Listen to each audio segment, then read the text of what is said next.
Welcome to Donmar TV News Channel. Inaalamin pa ni Acting Presidential Spokesman Carlo Nograles ang mga nakalinya aktibidad ni Pangulong Duterte bukas, Pebrero 8. Ito ay para malaman kung kasama ba sa itinerary ng Chief Executive ang pagdalo para sa proclamation rally ng anak niyang si Davao City Mayor Sara Duterte Carpio na tatakbo nga sa pagka-Vice Presidente sa ilalim ng kanyang o kasama ang katandem na si dating Senador Bongbong Marcos. Ayon kay Nograles, titignan niya muna sa Appointments Office ang nakalinya aktibidad ng Pangulo bukas at mula doon ay malaman kung sasaksihan ng Pangulo ang opisyal na pagkandidato ng alkalde. Si Mayor Sara ay magunitang inadapa ng PDP Laban Kusiwing bilang Vice Presidential Candidate na siya ring partido ng Pangulo.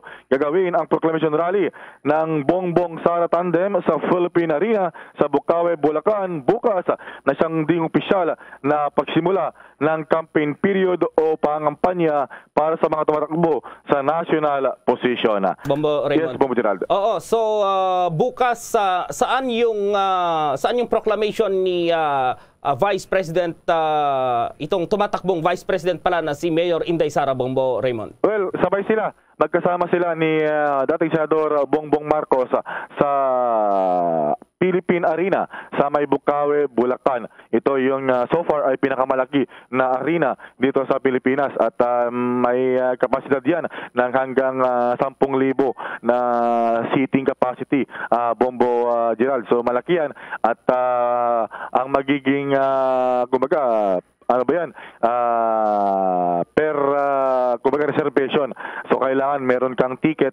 Although wala nang bayad pero may para makontrol pa rin at magkaroon ng social distancing, hindi siksikan. So yung ma-accommodate ay talagang limitado, kontrolado, Bombo Gerald. Tingnan natin kung pupunta nga ba ang tatay, si Pangulong Duterte, sa proclamation rally ng kanyang anak na si Vice Presidential Aspirant Mayor Sara Duterte, Bombo Gerald. Oo, parang may caravan, may motor-motor itong si Mayor Inday Sara at from Visayas or Mindanao papuntang Luzon. Makakahabol kaya dito sa proclamation bukas, Bombo Raymond? Well, kayang-kaya. Rider naman si Mayor Sara, lalo yung big bike niya. Nasa mahigit 1,000cc kung hindi nagkakamali. Yung kanyang, baka din banggitin yung brand, pero talagang mabilis yun. Yung kanyang big bike. Kaya-kaya yan. Kung by motor, Bombo Gerald mula Mindanao, matagal na, ilang araw na yung nagsimula yung kanyang motor caravan, Bombo Gerald. Far as popular support, panalo na si BBM dyan. Feeling ko lang talaga, ang feeling ko foreign intervention na lang itatalo niyan. Wala na tayong powers doon. Problema na ni BBM, tandaan na siya. Tandaan. Di ba totoo naman, guys? Pagka pakikipag-negotiation na with superpowers, problema na niya yung wala na tayo doon. Alright, next. Favorite mong itanim, TP? Sabi ni Eden Aguilar. Ako? Lettuce. Kasi malakas akong mag-lettuce. Actually, yun ngang tawag din yun yung mga pechay ko, tinitira ng caterpillar. Pero ibang mga, yung ibang mga tanim ko, hindi naman tinitira ng caterpillar. So, ang gagawin ko nga mamaya, sisintensyahan ko lahat ng pechay, palitan ko na lang ng lettuce. Next. Totoo ba yung balita na ibinasura ni BBM si Chris Aquino? Ha? Paano niya ba mga bakla kayo na tao, paano niya babasura si Chris Aquino? Nakakaloka kayo. Ano kung pangyayari niya ibasura si Chris Aquino? Tapos ko puputok ang tagyawat ko sa inyo. Ano bang tanong yun? Sabi ni Edward Ricafort, pwede bang bumili ng ticket? Hindi for sale yung ticket na yun. Ticketed event, pero hindi for sale yun. TP, wala akong ticket. Baka pwede mo akong isabay makapasok.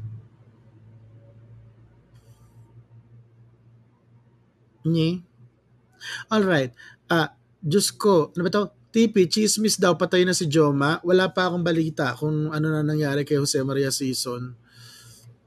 Pero matandaan na rin naman yun. Kung sakaling ganun yung mangyari, hindi na ako masusurpresa. Pero wala naman balita pa naman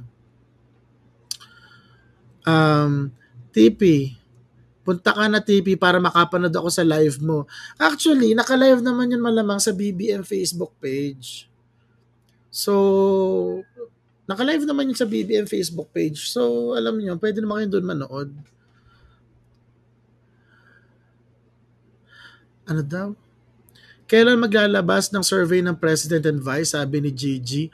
Yun nga, isang magandang tanong yun. No, hindi sila naglalabas ng mga survey results ngayon. Tinamad na yata sila. Ano ba, sumuko na? O bigla na tayong gugulatin na biglang nag-50%, matulog lang tayo, nag-50% na si Lenny. Tapos 48% si BBM.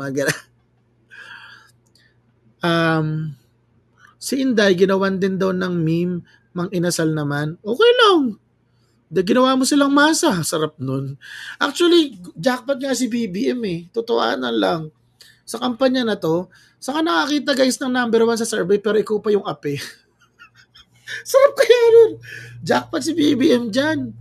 Yung ano, ikaw na yung number 1 sa survey pero ikaw pa yung mukhang underdog. Sarap nun.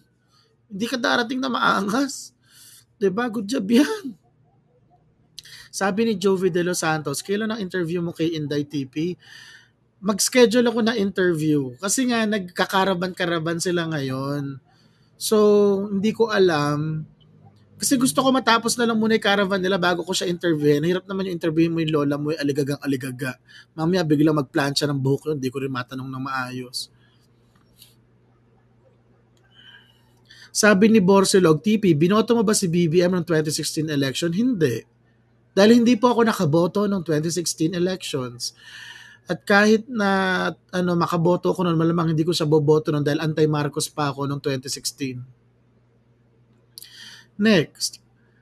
Sana weekend interview mo kay Sarah, weekend TP, sabi ni Bill LDG. Try natin. Tingnan mo natin availability ni Madam. Baka mamaya, hindi na ako maisingit. Next. TP, pumunta ka na ba para magkita kayo ng anak mong nawawala? Ano ba yun? TP, si Willie Rebillame sa Billiar Network. Guys, wala pang Billiar Network. Binigay pa lang sa kanila analog na frequency. Pero wala pa silang game na network. Hindi pa up and running. Paano naging Billiar Network yun? Labo yun.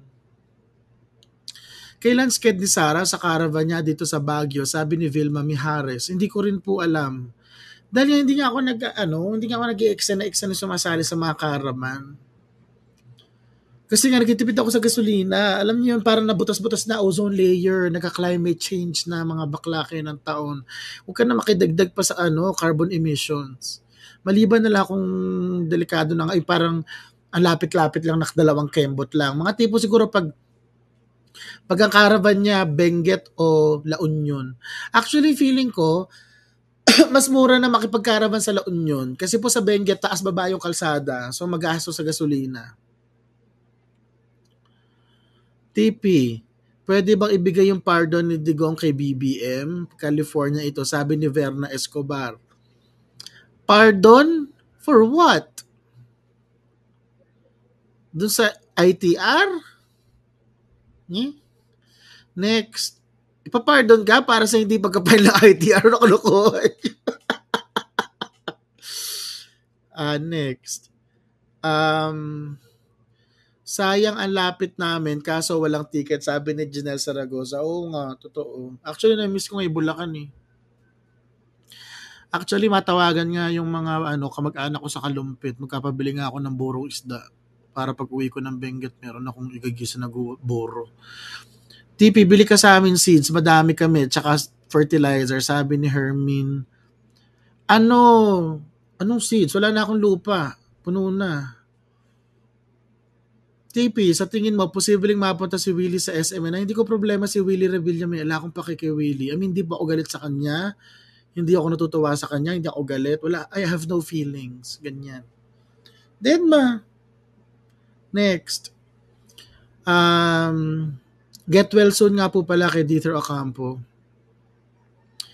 TP, Philippine Arena equals INC vote IT. Wala pang sinasabi ang Iglesia ni Cristo regarding who they're gonna vote for, pero I will not be surprised kung si BBM yung piliin nila. Next. Five questions. TP, mayroon bagong presidential survey sa post ng Manila Bulletin leading si BBM. Hindi ko pa na-check. Manila Bulletin presidential survey. The Manila Bulletin 4th Presidential Survey. Ano naman to social media lang to Social media survey lang to, invalid na may results nito. Invalid yung methodology nito, guys. Sorry. Hindi po ganun ang survey. Bad math. Next. Makaka-attend ka ba sa presidential debates? TP, sabi ni LA. Malabo. Malabo. Kasi ayoko na lumalabas sa bahay. Gusto ko nagtatanim lang. Safe pa. Ayoko talaga na lumalabas sa bahay. Pasensya na po. TP, may chance ba na i-endorse ng PRRD si BBM? Hindi ko alam. Next. A-attend ba si BBM bukas? Sabi ni Pat Basbas. Mga bakla kayo ng taon. Alam namang sila ano ba yung proclamation rally? O yung kick-off nung kampanya nila. Napakasagwa naman yung ikaw yung standard bearer tapos absent ka sa sarili mong kampanya. Di malamang nandun si BBM bukas, nakakaloka kayo. TP, collab kayo ni Jam Magno. Yung nga, baka maban din ako. Nagka-ban left and right yun pass. Next. TP, ano yung fake na quote cards kay Sandro? Ay, natatawa ako doon. Nakita ko yung quote cards na yon. Mga bakla kayo ng taon, ba't kayo maniniwala doon? Wala na pong matinong graphic designer ngayon ang gumagamit po ng font na Arial para po sa quote cards. Hindi nyo ba nakita sagwa-sagwa nung font? Yung mga logo hindi naka-align, tabi-tabi pixelated. Naku po, Diyos ko, kayo lang nadadali na lang yata. Hindi ako madadali ng gano'n. Dahil ako gumagawa ko ng quote cards. Talagang minimum ko, guys, 1080 by 1080 ang resolution.